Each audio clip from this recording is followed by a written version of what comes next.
There we go. Right, share screen, and then start that. Right, is that still coming through? Or am I still clear? Can you still hear me? That's perfect. Yes, you're in great shape. Lovely. Fantastic. I'm so sorry about that, everyone. Right, so yes, I'll try again. So I'm Matthew Lipton. I'm the Commons and Biodiversity Officer at South Gloucestershire Council, but I'm also a parish councillor as well. So I sit across both sides of the spectrum.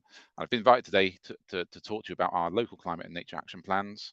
The toolkit we've produced and the guidance for town and parish councils, and why we've produced this piece of work and how it's working, how it's functioning, what it's delivering for us in our response to the nature emergency. So just touching on, I'm sure you're all familiar, there's lots of different stages and types of councils out there, from unitaries all the way down to town and parish councils. Scotland, Wales, it's community councils, and it's important to understand all the different levels that those councils are involved in, what they're all delivering, and how to interact. Those interactions go across those different councils, and it can often certainly feel as a parish councillor that we're sometimes overlooked, missed out, and lost somewhere in that clamour of communication between those different layers. So in South Gloucestershire, we're lucky enough just to have we've got 3 layers. We've got the mayoral combined authority, unitary authorities, and then town and parish council layer. But most of the communications with town and parish councils is that unitary to town and parish council layer. But it can get a bit complicated in some areas, depending on the setups. So what's the ideal scenario? This is what I was hoping for, and we've been working towards, is change moving up from the community, meeting with change coming down from the local authority level, and leading to an achievable and lasting change. And I think the achievable and lasting are the really important words there, because we've got to recognise that there's different levels of capabilities and resource availability between that sort of community, town and parish council level and that unitary authority level. So it's important to realise and recognise those 2 words when you're having those conversations between the different levels of local authority. Now, that is an ideal scenario, but there can be lots of blockers in there. So when you start this journey as a parish or town council, or as a local authority, it's important to be honest about those blockers. So this ideal scenario can be sort of hidden by sort of land holdings. They can be quite confusing. Who owns what? Is it being held for anything? Why? What if you're a parish council and you're approaching your local authority saying, oh, we want to manage that bit of land better, but they say no, well, they might be holding that land for education purposes or for future highway need. So it's just a case of a no doesn't mean they're not interested. It might mean that there's another little bit of information behind that. But equally, it's very important as a town and parish council to understand your land holdings. Not all town and parish councils have got that clearly mapped out, because you've got that constant changeover of staff. So it really is important to really knuckle down and figure out what you own, what you lease, and what you're managing across your land holdings. Budgets, you've got to recognise there is these can obviously get in the way. So that's where we go back to that word achievable. So making sure that if you do come up with a plan, if you do want to do something, you want to instill change at that community level, make sure you've got the budget for it, or we can source that budget. Machinery, certainly when we're talking about managing land better for nature, machinery plays a big part of that picture. The more mechanized you can be, often the more you can do, really. But equally, that comes with expense, and certain machines can do certain things can't. So if you approaching your bigger authorities and asking them, they can cut and collect more of their land or more of your land if you're paying them to do it. There can be blockers in the types of machinery local authorities have got. Machinery is a big investment for any authority, and not all machinery out there is ideal for long grass cut and collect, that kind of scenario. So these things can crop up and start blocking, sort of hiding that ideal scenario. Public opinion is very important. Anything you're doing, as I'm sure you're all aware, you need to have good communications with your public, with your parishioners, to make sure they're on board with what you want to do, what you want to achieve. It's important to bring them along on the journey. And often we say, as part of the LCNAP process, the very first thing you really want to be doing is reaching out to your community, finding out what interest is in there, because you may be surprised and come across some top quality ecologists living just down the road from you who'll be fantastically useful in developing your LCNAP, or your future plan for encouraging better nature management across your authority. Safety is obviously a big thing. If you're bringing in change to how your land is managed, safety is a big factor. Longer grass can reduce visibility. Taller hedgerows can cause issues as well. So it's just being conscious of those things. It's looking around the change and beyond those, whatever those sort of impacts that beyond it that might occur. And part of the reason we've developed this toolkit is we're recognizing that not all town and parish councils have got access to the staff resource that local authorities have. So we try to put as much of this in there as possible to help guide you through that process and avoid sort of some of those pitfalls that might come across. Authority size, again, is something to be aware of. Bigger authorities, maybe they've got more resources, but maybe they're slightly less interested in what's happening at the granular level. Could be. So it's important to think about what the authority sizes that you sit under or sit within. But equally, town and parish councils can range hugely in size. Some are very, very minute, and some are actually huge, massive town councils. Budgets hugely variable, staff hugely variable, resources hugely variable. So really important to recognise. And again, that's achievable and lasting words coming into that authority size. And let's not forget, I think everyone will recognise that most councils are large, complicated machines, and they can be quite slow to turn around and shift gear in. So just being aware of that. And I think these points are ones you have with the public, so you're bringing them on board, because not all the public understand fully what your parish or town council does, or even what the unitary authority, local authority, county council, that kind of stuff. They don't fully understand it. Their main contact with any public authority is basically taxes and potholes, really. So it's important to start bringing those further conversations in and increasing that understanding of your community about what you do and how you do it. And also important to recognise their political entities, even at the very local level. Most of the town and parish councils I've experienced aren't politically led, but there are some out there. So that will maybe have an impact on where your plan goes. And again, the reason we want to push LCNAPs, it's that power of community. So there's over 10,000 local councils, so over 30% of the country's parished. That's over 100,000 councillors. That's huge. That is power, and that is power for change, power for positive change. And remembering that combined, I think that's nearly £1 billion budget available across those 10,000 councils. So there's a huge resource there, and there's a huge power for real positive community change across the region, which is why we're pushing this message out that this toolkit works, and we're happy for people to adapt and change it as they get it. But the general message is there that we're enabling, encouraging town and parish councils to take positive action where they can. So South Gloucester scenario, just very briefly, we declared a climate emergency back in 2019, and nature was sort of thrown in there, I think, on number 4, to ensure that nature is in our areas more protected, connected, and healthy, and that biodiversity is increased. This obviously has led to more inquiries, led to more pressure on us as an authority to do more, and that caused a backlog.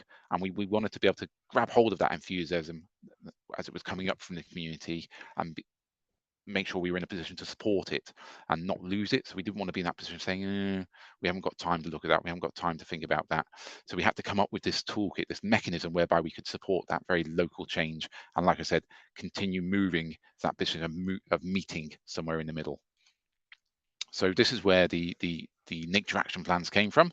So they were called LNAPs, local nature action plans, but we've since brought climate into the picture as well, recognizing they're both two very relevant and cross-cutting themes. And essentially we produce this toolkit to help you restore nature where you live. So it's we've got the local local nature action plan. So it's got a few different things. It's got the plan there, which is that sort of draft document that Claudine was taking us through. There's ideas to help get you started. There's supplementary information in there, and there's also an example LNAP from my own parish at the end there.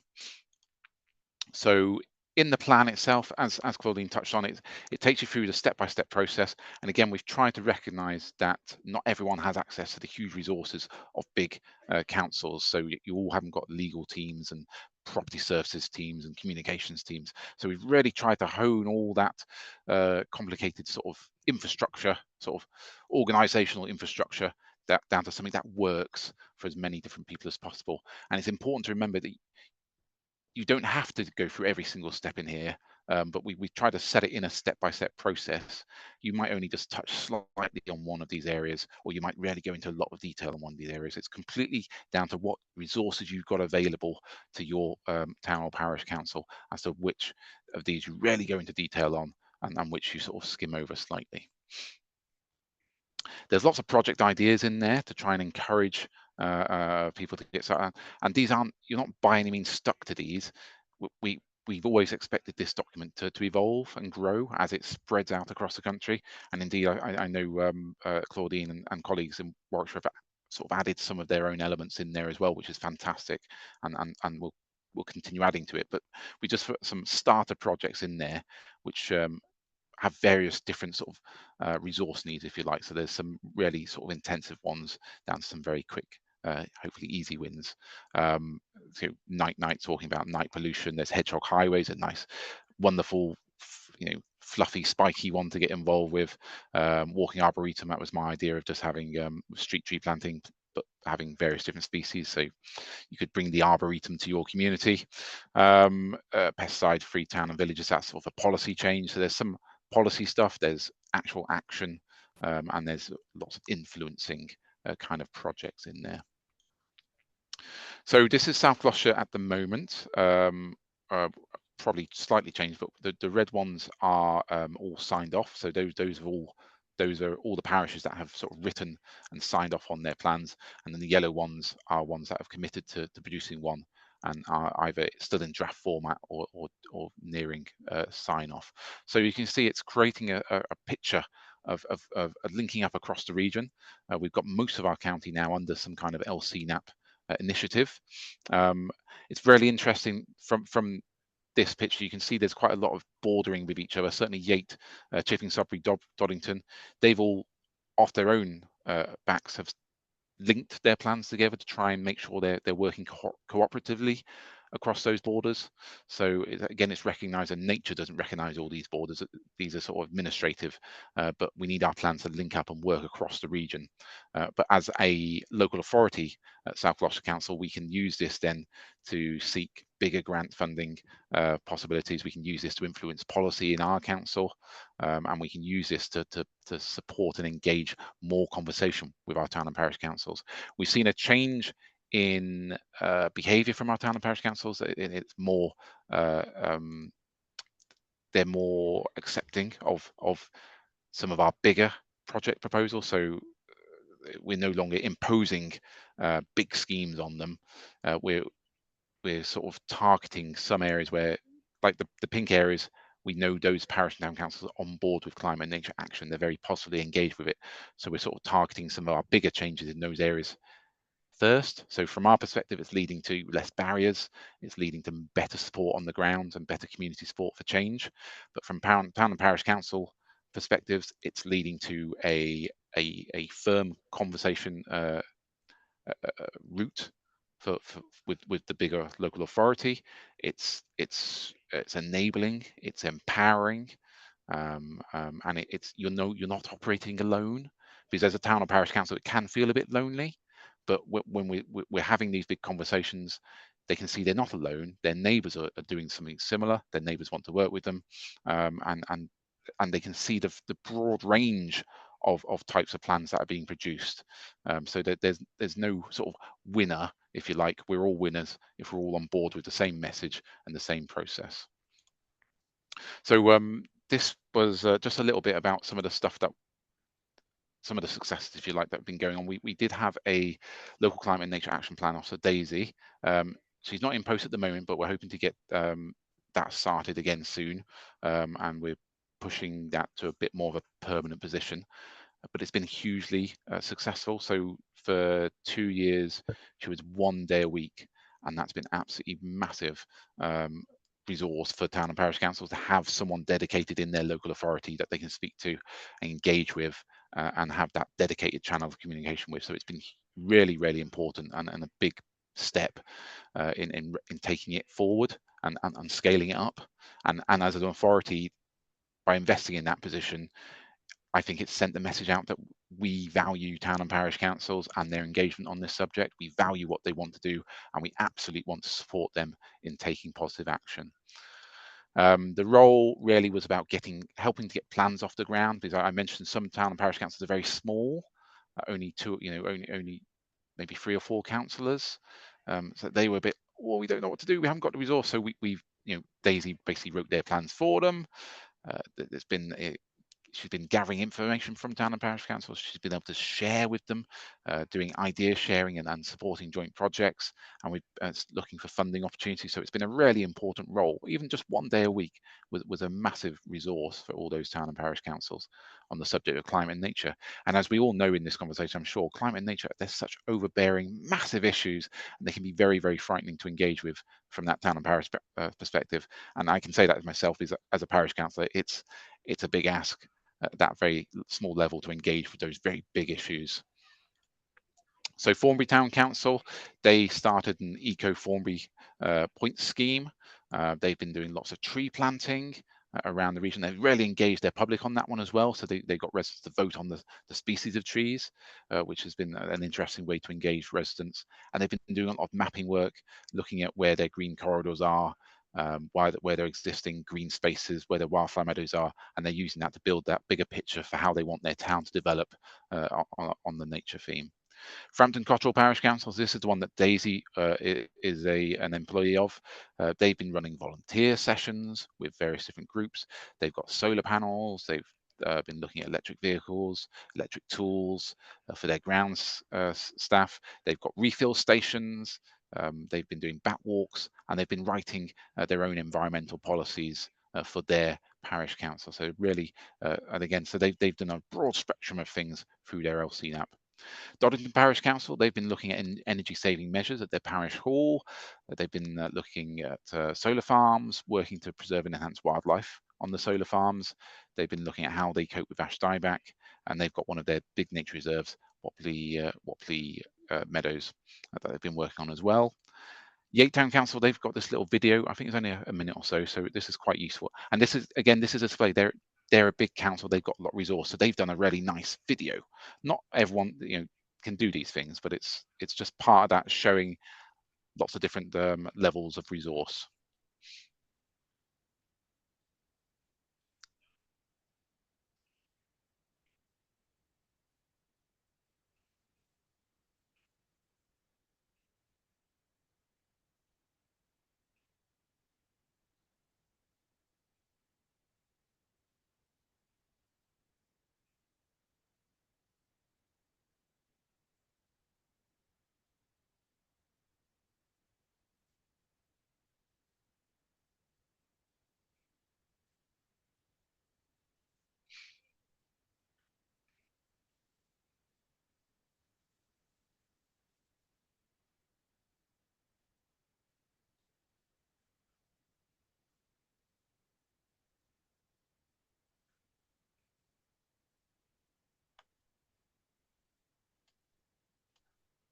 So you can see it's it's great that they've produced that wonderful video, really engaging video for their members.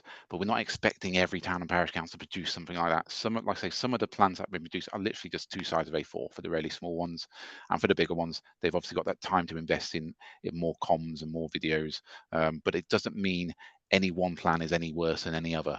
It's if you're doing something like Claudine said, even if we're just doing one thing as a parish or town council on one bit of site that you've got, that's a win, that's a massive success, and that's a step forward together, because you multiply that across the 10,000 councils across England, and suddenly you're looking at massive, massive changes for the environment and climate. So we've really been pushing joint project ideas. because we rarely want our neighbouring parishes to work together, and it also pushes us a bit if they're together on some of these issues and they're coming to us together in a cooperative fashion with plans. We can engage more easily with that, and joint projects can be very easily replicated as well, and it also helps overcome some sort of common concerns about that feeling too small or not having enough resource. So some of the joint projects we've been pushing, this one was Hedgehog Heroes. So we supplied all the signage and got all the signage signed off by Hedgehog Street, and we produced all these and we gave them free out to the town and parish councils, and then they've been able to use those to hold events. They've got them up in very public areas, and they've been using it to engage with their communities. We produced an event kit, so again, recognise that town and parish councils didn't necessarily have all the materials to be holding their own stalls. So we've got an event kit that is shared. I think it's held by Daisy still, and anyone can hire that kit free of charge. Any town or parish council that's running an event, and they've got a relatively nice kit that comes along. So again, it's sharing those resources, sharing those ideas, sharing those knowledge, and building success across the region then. And it was also quite powerful then residents are seeing the same sign with the same branding being used across the region. So they're recognizing that actually it's not an individual thing, it's a bigger effort across multiple parishes and towns across the region to tackle that. So, and plus hedgehogs are really great fun. They're really interesting. People love them. They're a really easy wildlife item to engage your public with. This one's taking off great guns at the moment. This is Community Nature Reserves, CNRs. So this is about getting people to manage their gardens better for nature. Emerson's Greentown Council here have done a massive one. I think they've got over 150 gardens in there now.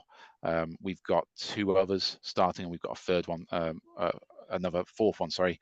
Formby Town Council have just been in touch that they want to start a CNR as well. And really, this is again, it's a very cheap mechanism for any town or parish council to get nature change, because if you haven't got a big land holding, you can bet your bottom dollar there's lots of gardens in your area. So if you can work with your residents and engage with them and encourage them to manage those gardens better for nature, then you're getting nature benefit, you're getting nature change, you're getting nature wins in your area, even if you haven't got massive land holdings. So it's a really, really great one for those without land holdings. And tree planting generally. So again, this is all about collaborating with residents, getting trees into those gardens.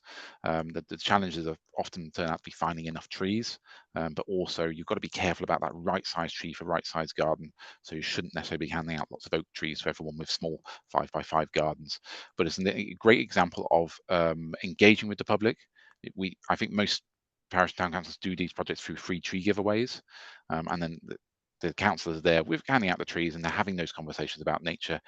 People are taking photos of their trees once they've planted and putting it on Facebook and sharing it, and it's starting those conversations and starting those nice friendly engagement methods. Very, very low resource with their residents. So there's some example LCNAPs out there on the website. We've got most of them listed on that page. I can send a link round to that, or have a look through our South Gloucester Council website, but they're all out there, and I say there's huge variance between them all, because it's all hugely variable on what the level of interest is, what the resources available are, and what engagement they've had with their residents. But no plan is the wrong plan, no matter how small or singular any of the projects are. It's still a step in the right direction, and it still means as a region we're all slowly meeting somewhere in the middle of having a great place that's nature rich. So that has been me, Matthew Lipton. If you want to reach out, I'm at nature@southglos.gov.uk, but I think there might be an opportunity for some questions now. Matthew, thank you so much. I thought that was eye-opening, just to show how you can start the bandwagon rolling, and then, as you say, by the time it's become countrywide, it really is a force to be reckoned with. So really appreciated that. I came up with a quick question myself, which is, one of your slides mentioned a choir role, looking after the swans, I think. What does a choir role? Oh, the coir roll, yeah, that's basically they're tightly wrapped up coir from coconuts, and I think they use them as means of getting greenery into pond areas. They can use it to hold banks together because it's a natural material. It just gradually breaks down. It will perform its function and gradually just break down. naturally. Okay, into the thank environment. you. Well, Andrew is Andrew stopped looking to start the ball rolling. I would mention there's a question from Andrew in the chat. In the meantime, the person with his hand up first now is Gary. Hi, Matthew. Thank you. That was really interesting. Okay. Lots of very interesting projects. The one I'm particularly interested in is the Emerson's Green one you mentioned at the end there. Perhaps you can tell us a little bit more about the process and what they're actually doing with engaging with residents with gardens and stuff, Yeah. and what the Certainly. residents with gardens are committing to be part of this this scheme. Yeah, certainly. So that one, again, it can be any levels that you want to do. We've done 3 in South Gloss. We've done one led by the town council but supported by us initially, as in we sent out the letters to all the residents saying this is happening. There's one we set some volunteers up who are running one, and we're also working with our local wildlife trust, who we've engaged to run a CNR for us. And in a very basic form, it's about recognizing we simply didn't have enough land to change ourselves. But all those garden spaces are really important. So we've been trying to encourage residents to manage them slightly differently. Even if it's just putting one fruit tree in there, it might be putting a pond in, it might be changing how they manage the grass. So there was one resident, when they were contacted, they've ripped up their astroturf and they've replaced it with clover lawn. So their front lawn, they weren't doing anything with it, which is why they had an astroturf down. Well, they had some conversations. They realised how awful AstroTurf was. They've just ripped it up and they've put a clover lawn down. So that's been a huge success. And they've photographed it and they've proudly put that on their Facebook, on the local village Facebook page. Aren't I good? And it's keeping it simple. We've just been using Google My Maps, and people can map their garden on there. I think they can put a certain amount of detail in what they're doing. As Emerson's Green Council, they came up with a little sort of application form, if you like, and it stated, where you are, what you've got in there that for nature at the moment, and what you might want to do or what you will do. And anyone making that commitment, they produce some stickers. So they've got some window stickers that they were handing out. Again, very cheap, but everyone likes something to show they're doing their bit, and people can just put that there, and they're part of the Emerson's Green Community Nature Reserve sticker. We did produce a guidance pack on starting CNRs, so I'll see if I can find the link for that, and I'll send that to Graham to send round, if that's all right, because we've been asked a few times for how do we do it, so we have got a guidance package for that, Gary, which we can send round. Hopefully is that all right? Yeah.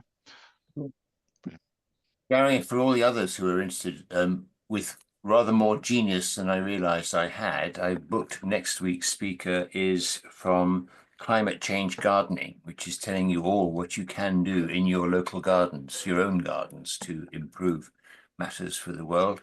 So genius for timing. I've got 2 hands up, and I also see Alison is holding hers up. So we haven't forgotten you, Alison. We'll get to you after we talk to Andrew and then Madeline. Just quickly, when I've seen various children's books, old Indian Brighton books, have this lovely picture of the village pond with all these sort of irises and lovely greenery and ducks floating in it. And the truth of the matter is, ducks actually destroy village ponds.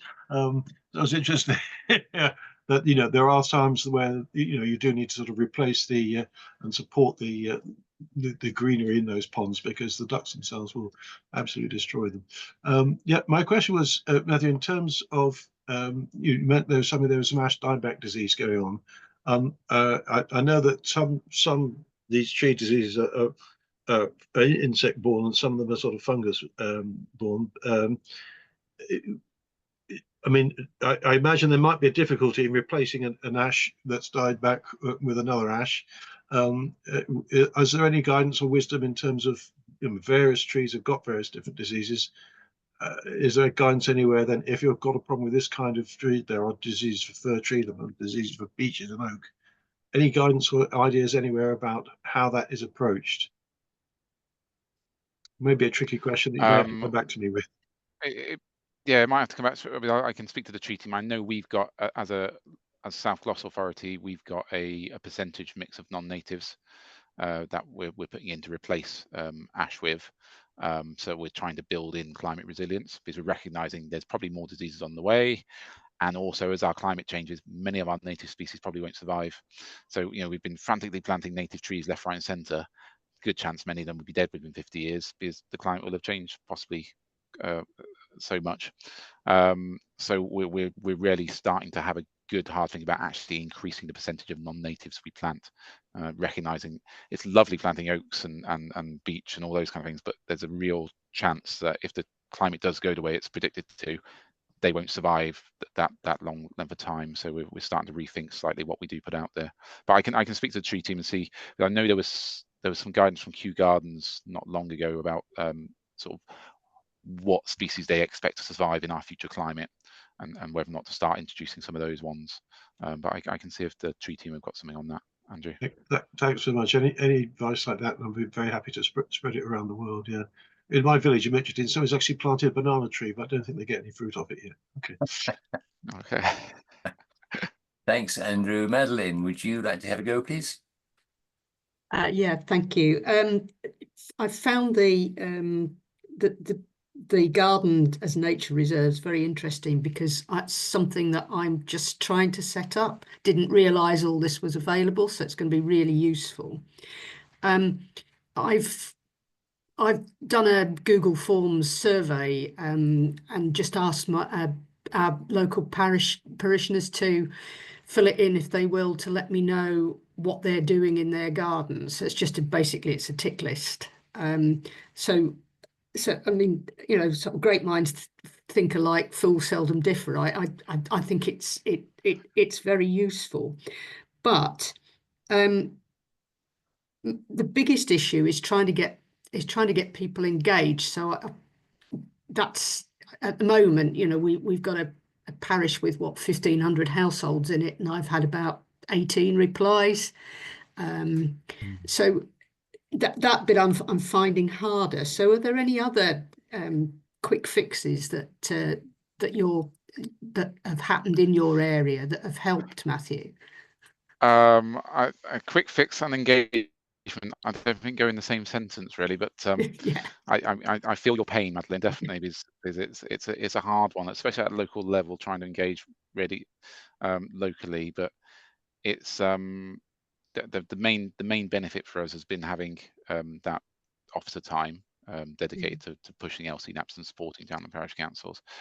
I think the only other routes really that other people have found successful are the town and parish councils having stalls at community events, which they might ordinarily not have done. They've been quite low cost means for them to engage with their parishioners. So like May Day, we have a May Day celebration in Tiverton Parish Council, big fair in the centre of the village, very, very popular. We've never really put town and parish, we've never put there as a parish council, but we did a few years ago, and it was really, you know, we were well visited, and people came in and spoke to the councillors. So that's quite a simple method, but at relatively low cost. But it's yeah, it's a tough one really, trying to get levels of interest up. I haven't really got any quick fixes, Madeline, sorry. Now I'm trying at the moment, and the reason for the survey is tacked onto a do you want some bee or butterfly seed bombs, which we're giving away free. You know, the parish council are going to give away free, and we did hope that might help, but it doesn't seem to have done. As I say, at the moment we haven't had a great deal of interest, but anyway, I'll carry on. But thank you. Yeah. Keep perseverance is the key, and don't feel lost if there's not, you know, 18 people is still a win, and that's still a really positive gain. And those 18 people will probably start talking to their neighbours, so you might gradually get a bit more interest through. So it's still a really positive win there, Madeline, and I doff my hat to you for your efforts so far. Really keep going. Madeline, Thank anyone who's in sales and marketing will tell you that a greater than 1% reply rate is above average, and you're well above 1%. So well done. Just to cheer you up. Thank you. We haven't forgotten Alison. It's your turn now, please.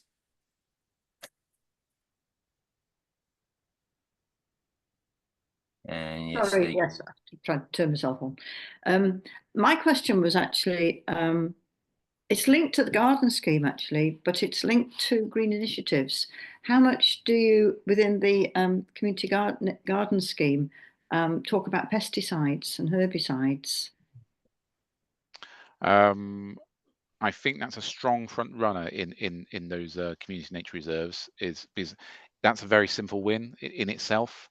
It's just someone signing up and saying my garden is going or is chemical free, and we highlight that itself is a step that someone can take and just make that commitment not to use any chemicals in their garden. So that is probably one of the front running themes in there, definitely. Yeah, so in Home Valley Parish Council, we've just managed to get, because of our biodiversity policy, the small amount of allotments that we own are going to be organic. The tenancy agreement will go out with don't spray. Yeah.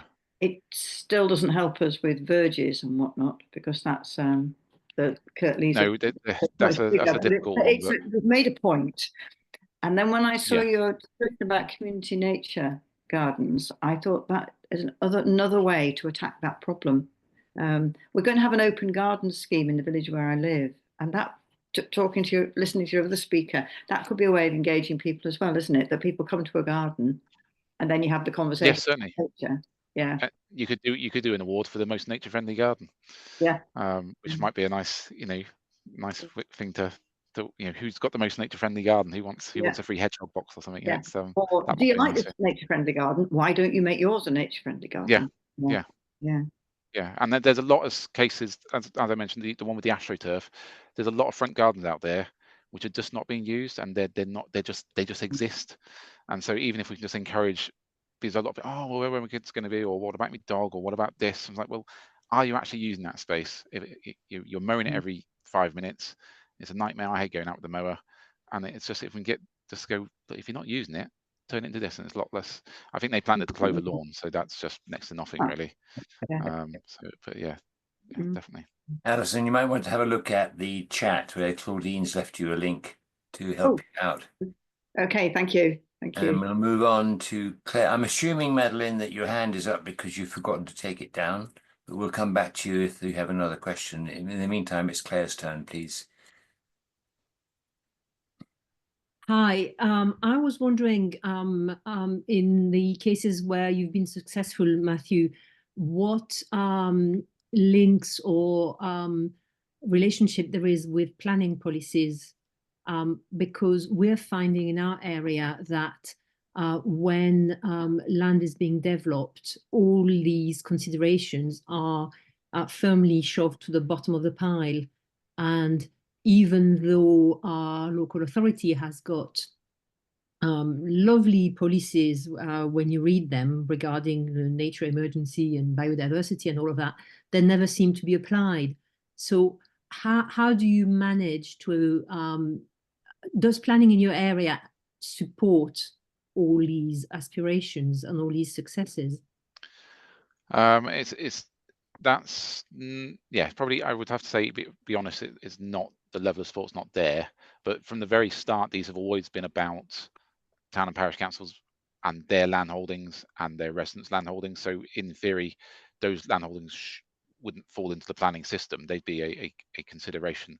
But the more town and parish councils manage their land better for nature, the more chance they can get other designations on them, such as SNCI, so site nature conservation interest, or local nature reserve status, that kind of stuff, which then brings them into that planning realm. But it's always been recognised this is not a planning tool. It's more of a land, just changing those land management tool for town and parish councils. That I understand, but from the point of view of housing development and things that do happen, what we're finding out is that new development, if you look at them from a nature perspective, are just deserts. And even though the policies are on the books, they really do not get applied. And what actually drives the development is just numbers. There's a point to raise, Claire, that under the new rules, the big developments are required to maintain the biodiversity net gain. And that ought to be something they can work with you hand in hand as to where is all this net gain going to come from. Because they often set the net gain to be elsewhere from where the development actually is. Yes, like the play provision and all the other good things that they've been required to provide. Yeah. Good luck. Thank you. Andrew, please. We'll come to you, David, after Andrew, if we may. Oh, okay. David did have his hand up first. Well, do you want to switch to him then? Switch to David then, out of courtesy. Hi, yes. I'm sorry I was late joining and so missed the introduction, but I'm here on behalf of my wife, who's chair of our local parish council in Buckinghamshire. And I was just going to ask if they do want to engage with this whole process that you've outlined. Are these resources, the toolkit, readily available in her situation? Yep, they're all available on our website. I'll send a big list of links around to Graham, and then he can forward them around to everyone. They're all freely available there, and I put my email address there at the end because I'd love to hear back from any town and parish councils or authorities that are launching LCNAPs, or if they need help to engage with their bigger local authority. If I've got capacity, I'm happy to try and have those conversations and help instigate change where you are. But yeah, all the resources are there available, David. Right, thank you. David, just so you know, everything that we do on these sessions is recorded and then we publish it afterwards on the wiki, and all the facilities are available there. So all the links in the chat, all the documents that Matthew is referring to will all be downloadable from the wiki. Right. Andrew, please. Hi. Talking a bit more about biodiversity net gain, which something I've spent a bit of time on. The issue of people saying, "Oh, sorry, sorry, Gov, we can't give you increased biodiversity on our site because we're going to cover it with tarmac or whatever." Parish councils are very legitimately concerned about that. We don't have any final say, sadly, at the moment in terms of the biodiversity plans, but we can put our shoulders to the wheel a bit in looking around at our own areas. Some parishes have really done their own sort of biodiversity audit. Where is it in our parish, whether it's on a housing development site or not, that actually could do with a bit of a boost in terms of biodiversity? So we can identify those sites. So rather than people having developers saying, "Oh, we'll give you your biodiversity, but it's miles away," which also makes it very difficult for planning officers to monitor. Let's try and get as much as possible in our own parish. Yes, we're all looking at more housing proposals coming down the road at us. People are buying up fields because they think they can make some money under this current regime and build more houses on it. Slightly depressing. But the other thing we've been advised by our friends in DEFRA is that the local nature recovery strategies, which are being developed at the moment at county council level, I'm not sure whether that means that South Gloucestershire are having one as well, but their concept was that the supply of sites for off-site biodiversity improvement would be coming through those strategies. So once we've got ideas of places in our parish that could do with that help, then we can certainly tell our planning authorities about it.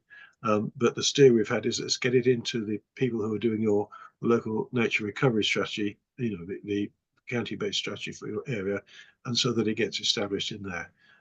Really, this also, I'd say this to people, if they want anything else out of planning gain, get your ideas in there first. But there is apparently a mechanism doing it through those emerging strategies. I don't know if Matthew can top that. Yeah. Well, just say that we've actually launched the first LNRS in England, in our region.